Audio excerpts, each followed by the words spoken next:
Son dossier était le plus ancien instruit en France sur des faits liés au génocide rwandais. 28 ans après la première plainte, Sosthène Munyemana a été reconnu coupable de génocide, crime contre l'humanité et participation à une entente en vue de la préparation de ces crimes. Accusé d'avoir mis en place des barrages et des rondes de garde au sud du Rwanda ayant conduit à des arrestations et des exécutions, il lui était également reproché d'avoir enfermé des Tutsis dans un local avant leur élimination. Au cours de son procès, l'ex-médecin installé en France depuis 1994 n'a eu de cesse de contester ces accusations.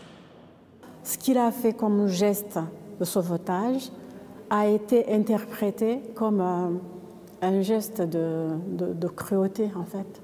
Et ça, c'est révoltant. Pour Simon Forman, l'un des avocats des parties civiles interrogés par RFI avant ce verdict, les victimes attendaient que la justice tranche entre leur version des faits et celle de l'accusé. Vous avez deux camps vraiment inconciliables sur ce qui s'est passé. Vous avez un accusé qui dit qu'absolument tout le monde ment, et vous avez des gens qui ont perdu leur famille entière et qui sont accusés en plus de mentir. Entre avril et juillet 1994 au Rwanda, l'ethnie Tutsi est la cible de tueries. En 3 mois, les massacres ont causé la mort de 800 000 personnes. Avec le jugement rendu mardi, Sosthène Munyemana devient le 7e condamné en France pour participation au génocide. Ses avocats prévoient de faire appel du verdict.